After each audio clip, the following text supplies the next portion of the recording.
Good morning friends, welcome to my channel Anokhi Mohabbat. और आप देख रहे हैं अनकंडीशनल लव। लास्ट पार्ट में हमने देखा था कि कायरा अपने ग्रैंड पेरेंट्स के पास जाने के लिए रेडी हो जाती है, जिसके लिए रिद्धि उससे काफ़ी ज़्यादा पूछती है कि आप मेंटली प्रिपेयर हो जाने के लिए। तो वो कहती है कि हाँ, मुझे जाना है, बट मैं अकेले जाना नहीं चाहती हूँ, आप मेरे साथ जाएंगी। जिसके लिए रिद्धि भी एग्री हो जाती है, पर रिद्धि को अकेले भेजने के लिए रश्मि और जिया एग्री नहीं होते। रश्मि उसकी बेस्ट फ्रेंड रहती है, इसलिए वो कहती है कि मैंने कभी तुम्हें अकेले जाने नहीं दिया है, तो मैं और जिया भी जाएंगे। दूसरी तरफ जो जिया रहती है, वो अपनी मम्मी के साथ काफ़ी ज़्यादा नॉटी वे में मस्ती करती है और उन्हें घर छोड़ने के चली जाती है। अब उसके आगे जब जिया वापस आती है छोड़कर, तो रश्मि जो रहती है वो काफ़ी गुस्से से उसकी तरफ देख रही रहती है और वो कहती है कि यार तुम कितनी बेशर्म हो ना, मतलब तुम्हारी बेशर्मी की हद नहीं है। अपनी मम्मी के साथ कोई ऐसे तरीके से बात करता है, मतलब मम्मी को बोल रहे हो प्राइवेट मोमेंट्स बिता लेना अंकल के साथ, कैसे? तो कहती है यार चिल, यू नो व्हाट, वो मेरी मॉम है और मेरा उनके साथ अलग ही रिलेशन है। रश्मि ओवर रिएक्ट मत करो, एक लौती बेटी हूँ मैं उनकी, कैसे भी मस्ती मजाक कर सकती हूँ। और वो ना मेरे साथ काफ़ी ज़्यादा फ्रेंडली हैं, इतनी फ्रेंडली है कि वो अपने बहू के साथ देखो कितनी ज़्यादा फ्रेंडली तरीके से मस्ती कर रही थी। कोई सास देखी है तुमने जो अपनी बहू के साथ इतनी मस्ती मजाक करती हैं, बेटी की तरह ट्रीट करती हैं? बहू के साथ तो सास हमेशा से वैम्प तरीके से करती है, पर मेरी मॉम को देखो कितनी ज़्यादा कूल है। पर ये चीज़ तुम्हें कैसे समझ में आएगी, तुम्हें कदर ही नहीं है मेरी माँ की। तभी रश्मि बोलती हो गया तुम्हारा नाटक, मतलब मम्मी तो मम्मी हैं, वो एक्चुअल में मम्मी बहुत अच्छी हैं, वो टिपिकल सास की तरह नहीं है। लेकिन तुम जो हो ना टिपिकल बहू, और टीवी सीरियल देख देख के तुम किस तरीके से बिहेव कर रही हो ना, वो अलग ही दिख रहा है। तो कहती चिल मेरी जान, मैं क्या है ना टीवी सीरियल के अलावा भी और कुछ देखती हूँ। वैसे भी मम्मी चली गई हैं, अब सिर्फ हम तुम एक कमरे में बंद हो और चाबी खो जाए। आओ ना बेबी, कम बेबी कम। जिया ऐसे नॉटी तरीके से बोल रही रहती है रश्मि को। तो रश्मि कहती है चिल, हाँ चिल। क्या क्या मम्मी के जाने के बाद तुम्हारा अलग ही एक्टिवनेस हो रही है? तो कहती है यार बेबी, कितने टाइम से तुम मुझसे दूर हो। तो कहती है 2 या 3 दिन की बात थी जिया। तो वो कहती है तो अपनी महबूबा से 1 मिनट की भी दूरी जन्मों की लगती है, आपको नहीं लगता? जिया काफ़ी नॉटी तरीके से बोल रही रहती है रश्मि को। तो रश्मि कहती है अच्छा अच्छा, वो छोड़ो, मुझे ज़रूरी बात करनी है। तो कहती करेंगे ना बेबी, बहुत सारी बातें करेंगे, अब हम तुम बहुत बातें करेंगे, पर अभी रूम पर चले। तो वो कहती है जिया मैं थोड़ी सीरियस तरीके से हूँ, मुझसे मुझे ज़रूरी बात करनी है आपसे। रश्मि कहती है। तो कहती है बेबी, अभी नहीं, अभी पहले कुछ करते हैं, उसके बाद मैं सारी बातें सुनूंगी, मैं आपकी सारी बातें मानूंगी। पर रश्मि अभी मेरा मूड है बेबी, और मुझे तो आपके लिए गाना गाने की काफ़ी ज़्यादा इच्छा हो रही है। तो रश्मि को जब जिया ऐसे बोलती है, तो जिया जब रश्मि को ऐसे बोलती है, तो रश्मि बोलती है गाना और आप? तो कहती है कि हाँ, क्यों, मैं अपनी वाइफ के लिए गाना नहीं गा सकती? और अभी तो मेरा बहुत रोमांटिक मूड है, मुझे एक गाना बहुत याद आ रहा है, मुझे गाने दोगी? तो कहती है कि अगर मैं बोलूँगी नहीं गाने को, तो अब भी आप गाओगे? ऐसा तो है नहीं कि मेरी बात मान लोगे? रश्मि कहती है। तो जिया कहती है एग्जैक्टली, वो तो मैं मानूंगी नहीं, लेकिन अभी मैं गाती हूँ आपके लिए। तो वो बोलती हैं गा लो। तो कहती है ज़रा ज़रा महकता है, बहकता है आज तो मेरा तन बदन, मैं प्यासी हूँ, मुझे भर लो अपनी बाहों में। ज़रा ज़रा महकता है, बहकता है आज तो मेरा तन बदन, मैं प्यासी हूँ, मुझे भर लो अपनी बाहों में। और ये गाना गाकर वो उसे करीब आती है और उसकी कमर पे अपना हाथ डालती है और बोलती है baby let's dance with me. और वो लोग डांस करने लग जाते। जो रश्मि रहती है वो भी कहीं न कहीं जिया की ऐसी नॉटी हरकतें और इतनी प्यारी-प्यारी तरीके से उसके साथ एन्जॉय करने लग जाती है।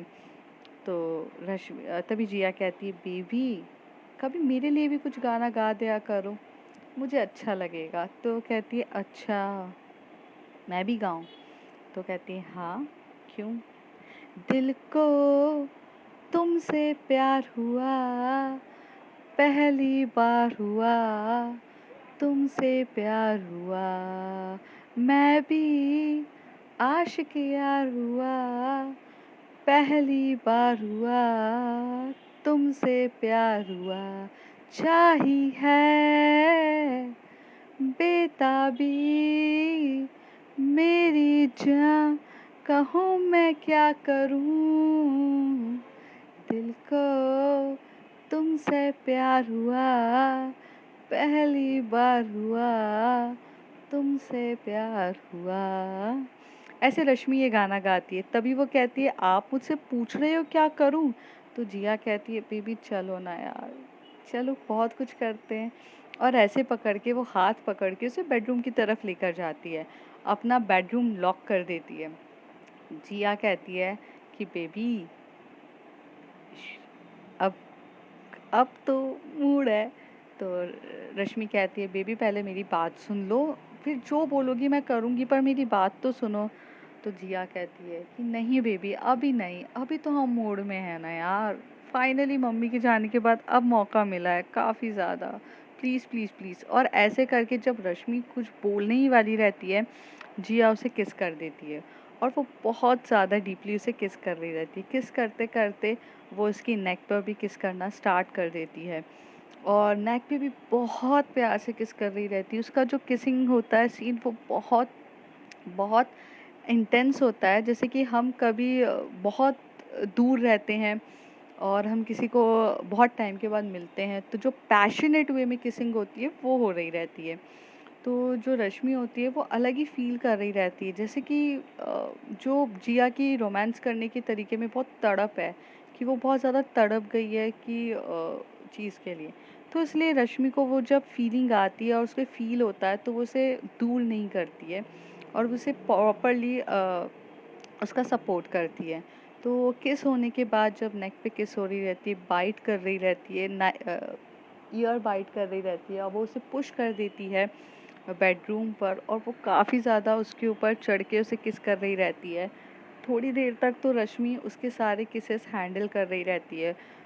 जो रश्मि ने टॉप पहना हुआ रहता है, वो टॉप को रिमूव कर देती है जिया, और उसकी किस नेवल पे वगैरह कर रही रहती है। जो जिया रहती है वो बहुत ज़्यादा पकड़ के, मतलब उसकी वेस्ट को टाइटली पकड़ के उसे बहुत किस कर रही रहती है। दूसरी तरफ जो रश्मि रह रही रहती है, कि जब वो इतना पैशनेट लव हो रहा रहता है कि वो बेडशीट को टाइटली होल्ड कर रही रहती है, और उससे फिर वो कंट्रोल नहीं होता है, वो उठती है और जिया को नीचे करती है और उसके ऊपर चढ़ के उसे बहुत पैशनेट वे में किस कर रही रहती है। उसके बालों को टाइटली, मतलब बोलते हैं ना एकदम से बाल को बहुत टाइटली पकड़ना, वो पकड़ के वो उसे किस कर रही रहती है। और जो रश्मि रहती है वो पैशनेट वे में नहीं कर रही रहती, वो वाइल्ड वे में कर रही रहती है। वो बहुत जल्दी जल्दी जो जिया की जितनी भी टी शर्ट्स के बटन्स होती है वो फटाफट खोलती है, रिमूव करती है, और बहुत जल्दी जल्दी किस करना स्टार्ट कर देती है। और इतनी फास्ट फास्ट कर रही रहती है कि जिया थोड़ा उसका ये बिहेवियर देख के हंसने लगती है और कहती है कि बेबी रुको रुको। तो वो कहती है कि अब क्या हुआ? तो कहती है, मुझसे ज़्यादा तो तड़प आपके अंदर दिख रही है। तो कहती है, शट अप, मुझे डिस्टर्ब मत किया करो जब मैं रोमांस के मूड में होती हूँ, वरना मैं जा रही हूँ। तो कहती है, नहीं नहीं सॉरी सॉरी बेबी, आ जाओ आ जाओ। और रश्मि फिर कंटिन्यू करती है। तो इनका काफ़ी ज़्यादा पैशनेट वे में तरीके से चल रहा था। कब क्लॉथ्स फ्लोर पर हो जाते हैं किसी को पता भी नहीं चलता, और काफ़ी डीपली लव हो रहा रहता है, इंटीमेट होते हैं। करीब आधा घंटा, मतलब 45 मिनट्स तक इनका लव चलता है। और जब वो रिलैक्स हो जाते हैं, तो वो जब बैठते हैं तो काफ़ी ज़्यादा उनमें एनर्जी नहीं रहती है, तो वो वहाँ से पानी पीते हुए जिया बोलती कि अब बोलो बेबी क्या चाहिए, अगर आप अभी मुझसे कुछ भी मांगोगी तो मैं आपको सब कुछ दे दूँगी। तो कहती है कि अ, मैंने आपको बताया था ना कि रश्मि हमने रिद्धि के साथ जाना है। तो वो कहती है कि हाँ, तो मैं तो रेडी हूँ ना। तो कहती है कि हाँ रेडी हैं, बट अभी आप रिद्धि से बात तो करो। वो मुझे मना कर रही थी और चीज़ों के लिए, तो मैं आपको कब से बोल रही हूँ कि एक बार बात करो, उससे पूछो। यार मैंने उसे बोल दिया कि जिया भी जाने के लिए तैयार है, बट कम से कम जिया आपको बात तो करनी चाहिए। आप भूल कैसे जाते हो कि वो आपकी बेस्ट फ्रेंड्स है, हमारी बेस्ट फ्रेंड है। हाँ, तो जिया बोलती है सॉरी, वो मुझे ऐसा लगा कि आपने बात कर ली तो ख़त्म हो गया। तो कहती यही तो बात है ना बेबी, मेरे बात करने से क्या होता है? अगर मैं खाना खा लूँगी तो मेरे पेट पे जाएगा ना, आपका कहाँ जाएगा? और इन दिनों रिद्धि को हमारी ज़रूरत है, तो आप ना रिद्धि को साथ बात भी नहीं करते हो। आपको सिर्फ़ और सिर्फ़ ना ये होता है कि मैं आपको इन्फॉर्मेशन दे देती हूँ, आपका काफ़ी हो जाता है। पर पहले तो ऐसा नहीं था ना। पहले तो आप खुद रिद्धि को प्रॉपर्ली बात करते थे, रिद्धि के साथ बैठते थे। सो प्लीज़ यार, हमारी दोस्त है वो। तो जिया को अपनी गलती का एनालाइज़ होता है और जिया बोलती है कि हाँ आई एम सॉरी, इन दिनों मैंने थोड़ा सा गलत तरीके से किया। मैंने उसे अकेला छोड़ दिया और ये सोचा कि आप उससे बात करती हो तो मेरी क्या ज़रूरत है, और आप मुझे आकर सब कुछ बता देते हो, इसलिए मैंने ना बात नहीं करी। But yes my behaviour is totally bad and I agree for that. तो कहती है ओके, तो हम अभी चल रहे हैं, आधे घंटे से रेडी हो जाओ, हम रिद्धि से मिलने चल रहे हैं। तो कहती है कि उसके घर पर, ठीक है मैं रेडी हो जाती हूँ। तो वो कहती है उसके घर पे नहीं, हमें कायरा के घर पे जाना पड़ेगा क्योंकि रिद्धि कायरा के घर पर है, ये भी आपको पता नहीं है। तो वो कहती है वो पहले थी ना, अभी तो शायद अपने घर चली गई होगी, मुझे ये लगा। तभी रश्मि को थोड़ा गुस्सा आता है, वो कहती है कि रिद्धि मेरी जान है जिया, बचपन से मैंने उसे बहुत प्यार किया है। आंटी के जाने के बाद मैं उसकी ज़िम्मेदारी मैंने ली है और मैं बहुत ज़्यादा सीरियस हूँ रिद्धि के लिए। चाहे रिद्धि के लिए मुझे किसी से भी लड़ना पड़े, मैं लड़ने के लिए तैयार हूँ। चाहे वो आपसे भी लड़ना पड़े, मैं लड़ने के लिए तैयार हूँ। तो जिया जैसी ये बात सुनती है तो रश्मि की आंखों में से आंसू आ जाते हैं। तो वो उसके आंसुओं को पोंछकर बोलती है baby I am sorry, this time my behaviour is totally bad, I am sorry. तो कहती है एग्जैक्टली, मुझे सॉरी नहीं चाहिए। आप अपने कुछ केयर हैं, हमारे कुछ फ़र्ज़ हैं रिद्धि के लिए। जब हमें ज़रूरत थी तब रिद्धि ने हमारे लिए पूरी दुनिया से स्टैंड लिया, और आज जो हम ये अच्छे तरीके से घर पे रह रहे हैं वो सिर्फ़ और सिर्फ हमारी वजह से, सिर्फ़ और सिर्फ रिद्धि की वजह से है। और आज जब रिद्धि को हमारी ज़रूरत है तो हमें चलना चाहिए। तो कहती है पक्का। आधे घंटे के बाद ये दोनों तैयार होते हैं और चले जाते हैं रिद्धि से मिलने।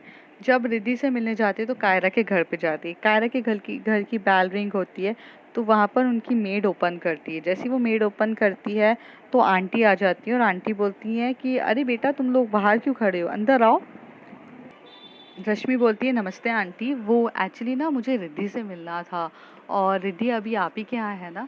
तो कहती है कि हाँ यहीं पर है, वो ऊपर वाले रूम में है, कायरा के रूम पर है, आप डायरेक्ट वहीं पे चले जाओ ना। तो वो कहती है ठीक है आंटी, हम चले जाते हैं। तो जिया और रश्मि रहते हैं, वो ऊपर चले जाते हैं कायरा के रूम पर। जैसे ही कायरा के रूम पर जाते हैं तो वो नॉक नॉक करते हैं। तो जिया जिया बोलती है क्या नॉक नॉक कर रही हो, डायरेक्ट अंदर घुसते हैं ना। तो रश्मि बोलती है मैनर्स नाम की भी कोई चीज़ होती है, maybe they having some moments और हम ऐसे बीच में जाके इंटरप्रिटेट करें। तो वो कहती है कि मुझे नहीं लगता कोई मोमेंट्स होंगे, they are serious in that situation. तो कहती है बेबी फीलिंग्स ना सीरियसनेस नहीं देखती है, वो कभी भी हो जाती है। जब मैं सीरियस होती हूँ तब तो तुम्हें और करने को आती है। तो कहती है बेबी वो मैं हूँ ना, वो थोड़ी ना है। और रिद्धि तो सीरियस है, कायरा तो बच्ची है ना। और वैसे भी ये मैनर्स होते हैं, नॉक करके ही जाना चाहिए। तो ये लोग काफ़ी ज़्यादा नॉक नॉक करते हैं पर कोई नहीं होता है। तो गेट ओपन रहता है तो वो थोड़ा सा पुश कर रहे रहते, तो वो अंदर जाकर देखते हैं कि जो कायरा रहती है और वो रिद्धि के शोल्डर पे अपना सर रखकर सो चुकी रहती है और रिद्धि भी अपना जो सर है वो कायरा के ऊपर रख के सो चुके रहते हैं। ये दोनों बहुत क्यूट दिख रहे रहते हैं, जैसे एक परफेक्टली लवली कपल होता है ना वैसे। तो वो कहती है कि ये देखो, आप सोच रही थी कि कुछ चल रहा होगा, बेचारे दोनों कितने प्यार से सो रहे हैं, सोचो कितने क्यूट दिख रहे हैं। रुको रुको 1 मिनट। वो अपना मोबाइल निकालती है जिया और एकदम से फ़ोटो खींचते हुए बोलती है, देखो कितनी क्यूट है, आई लव दिस पिक। तो वो बोलती है, रश्मि बोलती है, एग्जैक्टली इसे भी बोलते हैं मूवमेंट। ज़रूरी नहीं है कि किस करना या इंटीमेट होना ही मूवमेंट होते हैं, प्यार को जाहिर करने का तरीका ये भी होता है। देखो ना कितने प्यार से कवर करके रिद्धि ने उसे अपनी शोल्डर पे सुलाया है, जैसे कि वो पूरी दुनिया से उसे प्रोटेक्ट करना चाहती है। इतने अच्छे से तो कभी आपने भी मुझे कवर नहीं किया होगा, रश्मि कहती है। तो जिया कहती है, बेबी इसके अलावा ना मैंने बहुत तरीके से आपको प्यार जताया है, मेरे प्यार जताने का तरीका अलग है, आप मुझे रिद्धि से कंपेयर मत करो। तो जो रश्मि बोलती है, फाइनली आप समझ गए ना, रिद्धि अलग है। तो वो कहती है कि अरे देखो, रिद्धि मैच्योर्ड है और आप अभी भी बच्ची हो। तो कहती है, ठीक है ना मैं बच्ची हूँ, लेकिन मेरे पास अगर आप हो तो बच्चे बनने में भी मुझे कोई प्रॉब्लम नहीं है। रश्मि जैसी उसकी ये बात सुनती है वो बहुत ज़्यादा ब्लश करने लगती है और अपना सर नीचे झुका देती है। थोड़ी देर तक तो ब्लश कर रही रहती है और जिया उसकी तरफ देख के उसकी ब्लश वाली फ़ोटोज़ क्लिक कर रही रहती है, जैसे आज वो बहुत मस्ती के मूड पर है। फिर वो थोड़ी देर तक होने के 10 या 15 मिनट के बाद वो जाते हैं और रिद्धि को हिलाती है, और जिया जाकर रिद्धि को हिलाती है और कहती है कि रिद्धि। तो जिया रिद्धि एकदम से नींद से उठती है तो कहती है, अरे जिया तुम यहाँ। तो वो सामने रश्मि को भी देखती है, रश्मि सामने कुर्सी पे बैठी हुई रहती है, कुछ नहीं बोलती है। तो जो जिया है वो अपने कान पकड़ के रिद्धि से बोलती है, आई एम रियली सॉरी।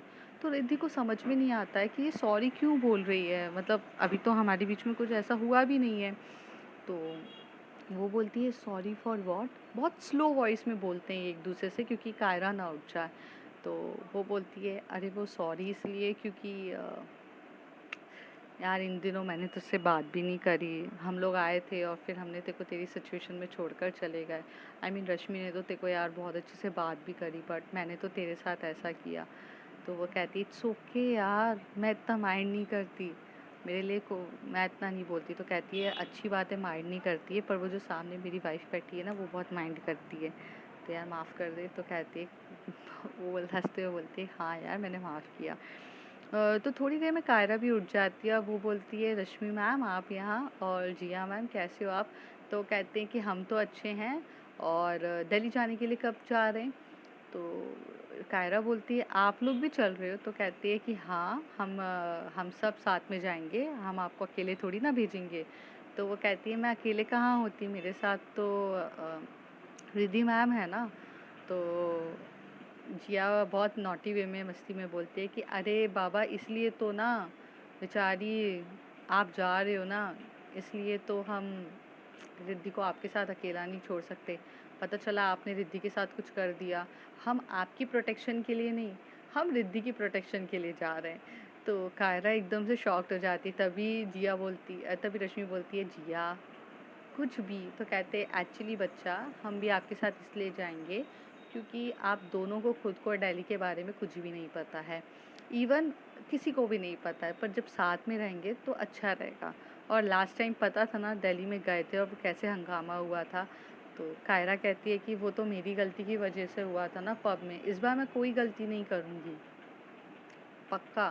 सो इस बार कुछ भी नहीं होगा। पर आप लोग क्यों इतनी मतलब टेंशन ले रहे हो, आप लोग हमारे लिए टाइम निकाल के जाओगे, मुझे अच्छा नहीं लगेगा कि मेरी वजह से इतनी ज़्यादा प्रॉब्लम्स आप सबको हो रही है। मैं वैसे भी रिद्धि को काफ़ी ज़्यादा परेशान कर रही हूँ हर एक सिचुएशन के लिए, और अगर अब आप लोगों को भी करूँगी तो मुझे अच्छा नहीं लगेगा। रश्मि आती है और हाथ फेरती है उसके सर पे और कहती है, बच्चा, इसमें कोई परेशानी वाली बात नहीं है, बेस्ट फ्रेंड्स होते किस लिए हैं। और वैसे भी हमें भी एक बहाना चाहिए था घूमने के लिए, दिल्ली में हमें भी जाने को मिल जाएगा, और हम तो वैसे भी वेट कर रहे थे कि कहीं हम टूर पे निकले चारों वैसे ही। तो जिया बोलती है कि हाँ, मैं तो हरिद्वार जाने वाली हूँ। वो क्या है ना कि कुछ पाप मैंने किए हैं, तो वो पाप को धो लूँगी। जब वो ये बोलती है तो वो रश्मि की तरफ देख रही रहती है। तो रिद्धि भी हँसने लगती है, कायरा भी काफ़ी हँसते हुए कहती है, मैडम मतलब आप ये कह रहे हो कि रश्मि मैम के साथ आपने कुछ पाप कर लिए मतलब? तो वो कहती है अरे कुछ नहीं, जिसको समझना था वो समझ गई है। तो रश्मि थोड़ा गुस्से वाला फेस दिखा के बोलती, घर चलो तुम्हें मैं बताती हूँ, बहुत ज़्यादा। तो वो जो मीन्स कपल फाइट्स होती है ना, जब एक लड़का एक लड़की के साथ ऐसी मस्ती मजाक में करते हैं हस्बैंड वाइफ, तो वो वाली मस्ती इन लोगों के बीच में हो रही रहती है। आंटी उतनी देर में आती हैं और वो बताती हैं कि फ़्लाइट आज शाम के 5 बजे की है, आप लोगों को 4 बजे आई मीन 3:30 बजे यहाँ से निकलना पड़ेगा, 4 बजे वहाँ पहुँचना है, एक आवर पहले बोर्डिंग्स वगैरह होती हैं। तो वो लोग टाइम देखते हैं तो 12:30 एक तो यहीं बज चुका रहता है। तो जिया और रश्मि एक दूसरे को बोलते कि चलो मेरे को पैकिंग करनी है तो हम लोग जाते हैं, घर जाके हम लोग फटाफट पैकिंग करते हैं। रिद्धि तो कहती है कि हाँ मैं भी घर जाके पैकिंग करती हूँ। तो वो कायरा की तरफ देख के बोलती हैं कि कायरा आप अपनी पैकिंग करो। तो तो कायरा बोलती है कि हम कितने दिन के लिए जा रहे हैं?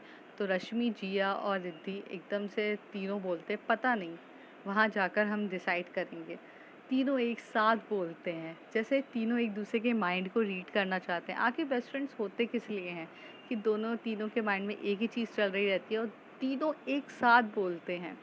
तो कायरा बहुत शॉक्ड होती है और कहती है यार ये सही फ्रेंडशिप है इनकी। और जाते हैं तो जो थोड़े टाइम के बाद रिद्धि तो वॉकेबल डिस्टेंस रहता है, अपने घर पे पहुंच जाती है और वो वहाँ पे पैकिंग स्टार्ट कर देती है। वो अपने पापा से बात करती है, पापा को बोलती है कि 5 बजे का टाइम है, मैं निकल रही हूँ। तो उसके पापा भी पूछते हैं कि आपने आने की टिकट्स करी है? तो कहती है नहीं पापा, वो तो सिचुएशन पे डिपेंड करता है कि आने की क्या टिकट्स है, और टिकट्स तो अंकल ने करी है और अंकल ने सारे अरेंजमेंट्स वैसे भी कर चुके हैं। तो कहते हैं ठीक है कोई इशू नहीं है। दूसरी तरफ जो हमारी जो रश्मि और जिया रहते हैं वो लोग भी बैग्स पैक करते हैं। तो बैग पैक करते टाइम जिया कहती है ये शॉर्ट ड्रेस रख लूँ मैं ये रख लूँ? तो रश्मि कहती है कि बेबी हम हनीमून पे नहीं जा रहे हैं, हम किसी से मिलने जा रहे हैं, डिसेंट कपड़े रखो ना। तो वो कहती है यार हम मस्ती मजाक नहीं करेंगे। तो कहती है अगर तुम मंदिर भी जाओगी तो तुम शॉर्ट्स पहन के मंदिर जाओगी क्या? भगवान भी तुम्हें देखकर ना शॉक्ड हो जाएंगे कि मैंने पता नहीं इसको किस मुहूर्त पे बनाया था।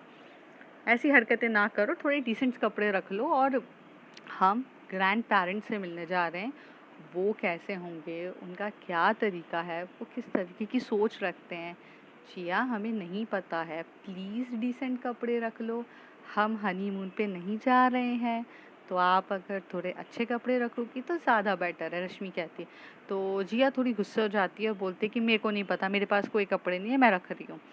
तो रश्मि उसका हाथ पकड़ के बोलती है आप चुपचाप यहाँ बैठ जाओ, मैं पैकिंग कर दूँगी। तो जो रश्मि रहती है वो अपने भी पैकिंग करती है और जिया के लिए भी सारी पैकिंग करती है। और जिया का मन रखने के लिए वो कुछ उसके जो स्पेसिफिक ड्रेस होती है, शॉर्ट ड्रेसेस, वो भी रख लेती है। और पैकिंग करने के बाद ये लोग फटाफट वहाँ से निकल जाते हैं। निकल कर तैयार हो जाते हैं, सब पहुँचते हैं। लेकिन ये लोग डायरेक्ट एयरपोर्ट पे पहुँचते हैं और जो वहाँ से जो रिद्धि रहती है वो जिया को रिद्धि रहती है वो कायरा को पिकअप करती है और ये लोग भी ओला बुक करके वहाँ पहुँचते हैं। सब पहुँच जाते हैं, फ़्लाइट में चले जाते हैं। फ़्लाइट से निकल जाते हैं, दिल्ली पहुँचते हैं। दिल्ली 3 या 4 घंटे के बाद आराम से दिल्ली जब पहुँच जाते हैं, वहाँ से निकलते हैं तो कार सामने खड़ी रहती है, क्योंकि जो कायरा के पापा रहते हैं उन्होंने सारे अरेंजमेंट्स करवा चुके रहते हैं। वो लोग पकड़ते हैं अपनी मीन्स कार में बैठते हैं और बहुत बहुत प्यारी रिसॉर्ट होता है वहाँ पर उनकी बुकिंग होती है। तो जब वो रिसॉर्ट देखती है जिया, तो जिया बोलती है यार ये तो बहुत प्यारी रिसॉर्ट है। रिद्धि तुमने बताया नहीं यार, तूने इतनी महंगी वाली रिसॉर्ट में बुकिंग करी है, मतलब हमारी आधी सैलरी यहीं पे जाने वाली है क्या? तो रिद्धि कहती है मैंने बुकिंग नहीं करी है, कायरा के पापा ने बुकिंग करी है। तो जिया कहती है अरे वाह ससुर जी हो तो ऐसे मस्त हनीमून का प्लानिंग करके भेजा है क्या? यार मेरा तो बहुत मूड है यार, मतलब ये रिसॉर्ट देख के तो यार काफ़ी ज़्यादा अच्छा लग रहा है। काफ़ी मज़ा आने वाला है यार ये रिसॉर्ट में। तो रश्मि होती है वो एकदम से जिया को मतलब मारती है कोनी और कहती है चुप नहीं रह सकती आप, हम यहाँ पे कुछ स्पेसिफिक काम के लिए आए हैं और आपको मस्ती सूझ रही है थोड़ी तो यार। तो कहती है यार इतना इतना सीरियस एटमॉस्फेयर रखोगे, थोड़ी मस्ती मजाक तो करने दो। तो कहती है कि सिचुएशन देख के मस्ती मजाक क्या करो, कायरा को देखो वो बहुत सीरियस है। तो वो जिया जो रहती है वो कायरा को देखती है तो वो बहुत सीरियस तरीके से रहती है। उसको थोड़ा सा डर लग रहा रहता है कि वो अपने नाना नानी से कैसे मिलेगी, क्या बात करेगी। तो जो जिया है वो उसको साइड से हक करती है और बोलती है कि क्या हुआ है बच्चा, अकेले थोड़ी ना हो, हम पे भरोसा है ना, और नाना नानी तो हैं, मिल लेंगे अच्छे से। वो थोड़े से ओल्ड टाइप के होंगे, क्यूट से होंगे, स्वीट से होंगे, पटा लेंगे, डोंट वरी। ये लोग जाते हैं अपने अपने रूम में, होते हैं तैयार होते हैं, फिर वहाँ से गाड़ी आती है और गाड़ी में बैठ के वो लोग जाते हैं। जब वो वहाँ जाते रहते हैं कि जो नर्वसनेस होती है कायरा की वो काफ़ी ज़्यादा बढ़ रही रहती है। जब वो नर्वस होती है तो अपने वो पैरों को बहुत ज़्यादा हिलाने लगती है या बोलो हल्का हल्का टैप करने लगती है। रिद्धि जो होती है उसका हाथ पकड़ती है, उसे बोलती है relax, everything will be okay. तो वो भी उसका हाथ पकड़ के बोलती है हाँ हाँ। जो जिया और रश्मि रहते हैं वो देख रहे रहते हैं। इस बार जिया कोई भी मस्ती मजाक नहीं करती क्योंकि अब ये बात थोड़ा सीरियसनेस के ऊपर रहती है। तो करीब आधा घंटे का जो ट्रैवल होता है 20 और 25 मिनट्स के अराउंड वो लोग पहुंच जाते हैं। तो वो जैसे ही वो बैल रिंग करते हैं तो कायरा सबसे आगे रहती है, उसके दोस्त लोग पीछे रहते हैं, मतलब रिद्धि वगैरह, रिमझिम, रिद्धि, जिया और रश्मि थोड़े पीछे रहते हैं। जैसे ही बेल रिंग होती है तो ओपन किया जाता है डोर। तो आंटी रहती है वहाँ पर, और वो थोड़ी सी बूढ़ी आंटी मीन्स रहती है, दादी माँ नानी टाइप आप बोल सकते हो। वो बोलती हैं कौन बेटा। तो वो कहती है कि मैं कायरा मिश्रा। तो जो आंटी रहती हैं उसे समझ में नहीं आता है तो वो बोलती है बेटा कौन। तो वो बोलती है मैं कायरा मिश्रा बोल रही हूँ। तो वो बोलती है कि हाँ मतलब बेटा मैंने आपको पहचाना नहीं। तो वो जो कायरा रहती है वो एकदम से नीचे झुकती है और मतलब दादी जो उसकी नानी रहती है उनके पैर पड़ती है। तभी जो अंकल पीछे से बोलते हैं क्या हो गया है, कौन आया है डोर पर, आप बस वहां जाके खड़े हो गए हो, कौन है, कोई चोर लफंगा तो नहीं आया है, मैं अपनी स्टिक लेकर आऊं क्या। तभी वहां से जो नानी रहती है वो चिल्लाकर बोलती है ज़रूरत नहीं है, एक प्यारी सी बीट बच्ची आई है, ये मेरे पैर पड़ रही है। तभी उसके नाना आते हैं और बोलते बेटा क्या हो गया है, आप पैर क्यों पड़ रहे हो। तो वो जो लड़की जो कायरा रहती है वो पैर पड़ती है अंकल के भी, मतलब नाना के भी, और एकदम खड़े होके बोलती है नाना नानी आपने मुझे पहचाना नहीं। तो वो नाना नानी एक दूसरे को तरफ देख के वो बोलते हैं बेटा आप हमें नाना नानी क्यों कह रहे हो। तो वो कहती है कि मैं कायरा हूँ। तो बेटा कौन कायरा, नाना और नानी कहते हैं। तो कायरा कहती है रीना, रीना की बेटी हूँ। तो ये बात जैसी सुनते हैं दोनों के दोनों वो थोड़े से हक्का बक्का हो जाते हैं और शॉक्ड हो जाते हैं, बोलते हमारी बेटी रीना की बेटी हो आप। तो वो कहती है कि हाँ नाना, हाँ नानी, मैं वही हूँ। तो ये जो मोमेंट होता है वो बहुत अलग मोमेंट होता है कि दोनों की आंखों में से हल्के हल्के आंसू आने लग जाते हैं। और यहाँ कायरा के भी आंखों में से बहुत आंसू आ रहे रहते हैं, जैसे कि कोई बिछड़ा हुआ जब एक दूसरे से मिलता है ना तो हुआ रहता है। और नाना नानी के का अनएक्सपेक्टेड तरीका रहता है। जो पीछे रिद्धि और रश्मि और जिया रहते हैं वो थोड़े डिस्टेंस पे खड़े हुए रहते हैं क्योंकि ये जो मोमेंट्स रहते हैं ये बहुत प्राइवेट मोमेंट्स होते हैं और इमोशनल मोमेंट्स होते हैं या फैमिली मोमेंट्स होते हैं, तो इन पे ये लोग इन्वॉल्व नहीं होते हैं। तो जब नाना-नानी ये देख रहे रहते हैं, तो वो खुशी-खुशी एक उनके चेहरे पे अभी तक जो हैरानी वाला था, वो थोड़ा स्माइल में कन्वर्ट होता है और वो देख के काफ़ी ज़्यादा खुश हो रहे रहते हैं। नानी नाना को देखती है, नाना नानी को देखते हैं और स्माइल कर रहे रहते हैं। तो देखते हैं फ्रेंड्स आगे क्या होता है। If you like my story, like, share and subscribe. Thank you.